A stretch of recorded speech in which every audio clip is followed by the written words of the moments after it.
So why can't you learn anything you choose to with ease? Why do our kids sometimes fail in school? Why, as we age, do we tend to forget things? And why don't people fully recover from brain damage? Behaviors that you employ in your everyday life are important. Each of them is changing your brain. And I believe we have to consider not just personalized medicine, but personalized learning. The uniqueness of your brain will affect you, both as a learner and also as a teacher. And now this idea helps us to understand why some children can thrive in traditional education settings and others don't. Why some of us can learn languages easily, and yet others can pick up any sport and excel. So brain research is one of the great frontiers in the understanding of human physiology, and also in the consideration of what makes us who we are. It's an amazing time to be a brain researcher, and I would argue to you that I have the most interesting job in the world. What we know about the brain is changing at a breathtaking pace. And much of what we thought we knew and understood about the brain turns out to be not true or incomplete. Now, some of these misconceptions are more obvious than others. For example, we used to think that after childhood, the brain really could not change. And it turns out that nothing could be farther from the truth. Another misconception about the brain is that you only use parts of it at any given time and it's silent when you do nothing. Well, this is also untrue. It turns out that even when you're at rest and thinking of nothing, your brain is highly active. So it's been advances in technology such as MRI has allowed us to make these and many other important discoveries.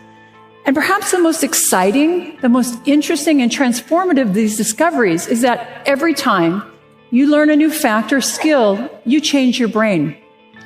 It's something we call neuroplasticity. So as little as 25 years ago, we thought that after about puberty, the only changes that took place in the brain were negative. The loss of brain cells with aging, the result of damage like a stroke. And then studies began to show remarkable amounts of reorganization in the adult brain. And the ensuing research has shown us that all of our behaviors change our brain, that these changes are not limited by age. It's good news, right?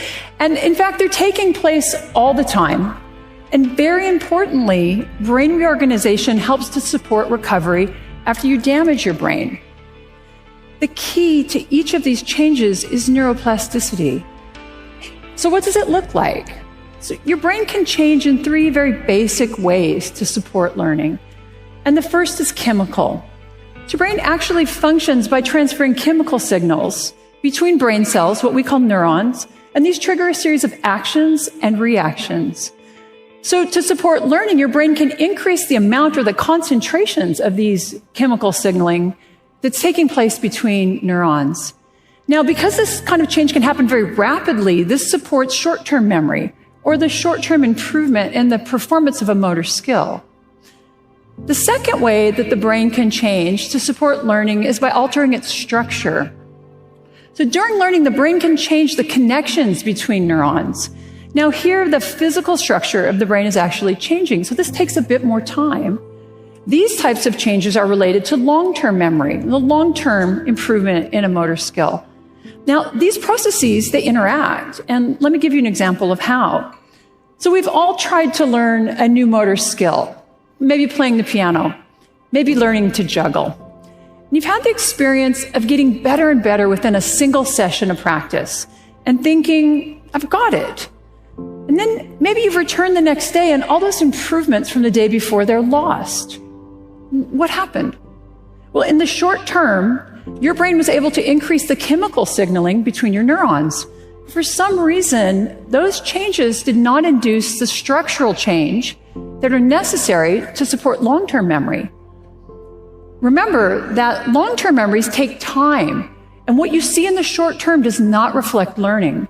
It's these physical changes that are now going to support long-term memories and chemical changes that support short-term memories.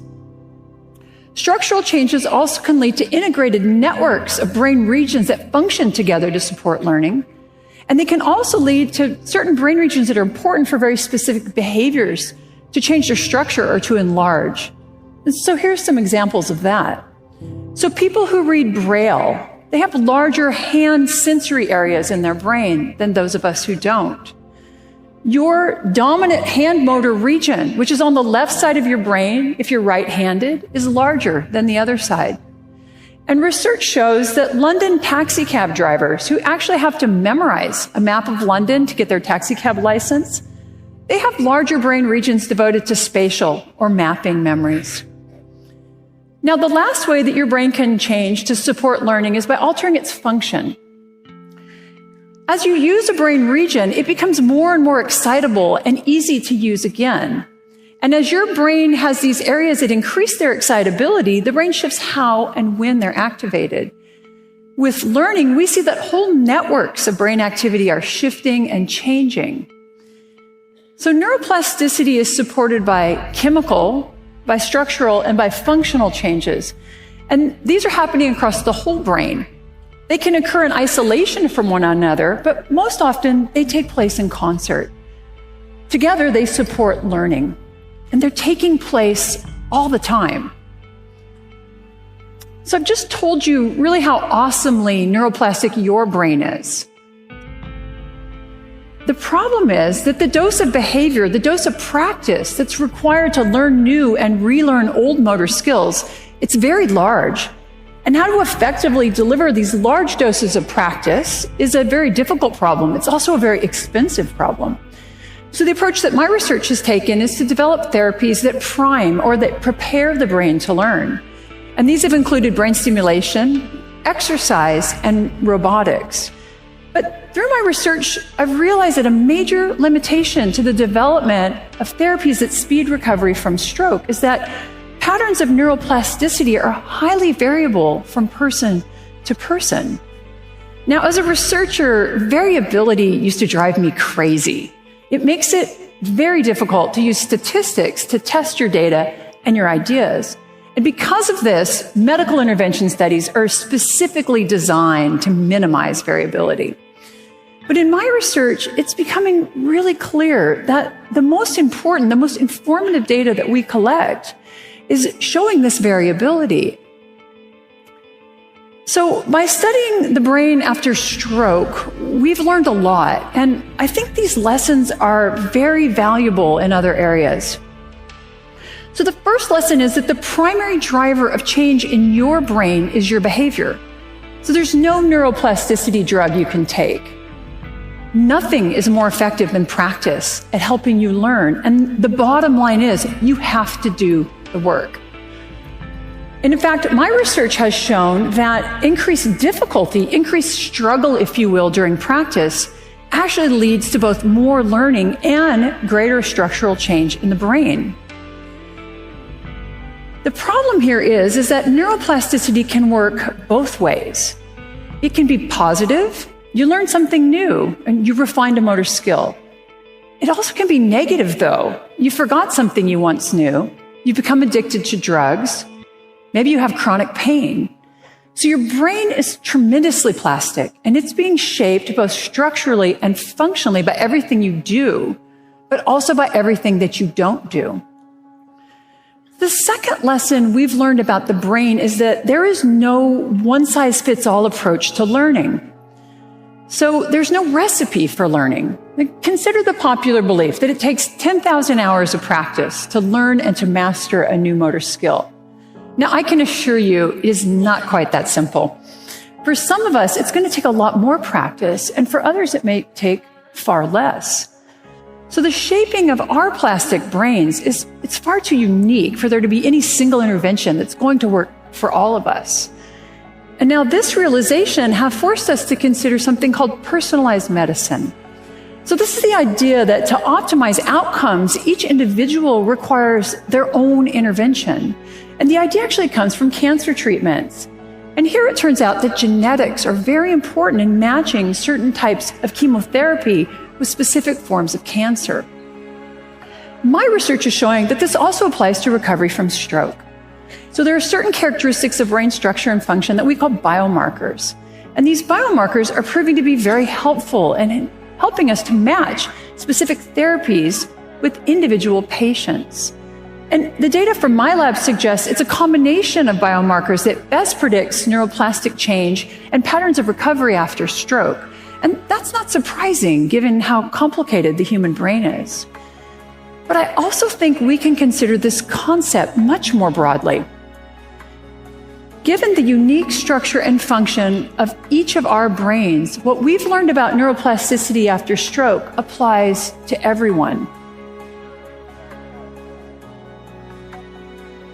So when you leave this room today, your brain will not be the same as when you entered this morning. And I think that's pretty amazing. But each of you is going to have changed your brain differently.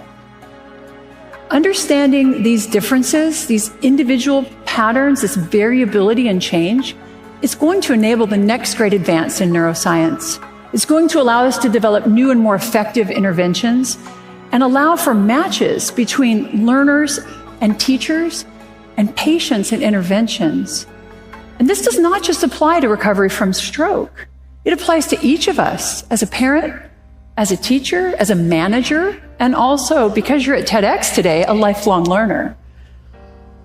Study how and what you learn best.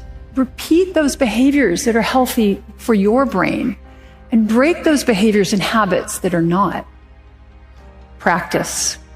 Learning is about doing the work that your brain requires.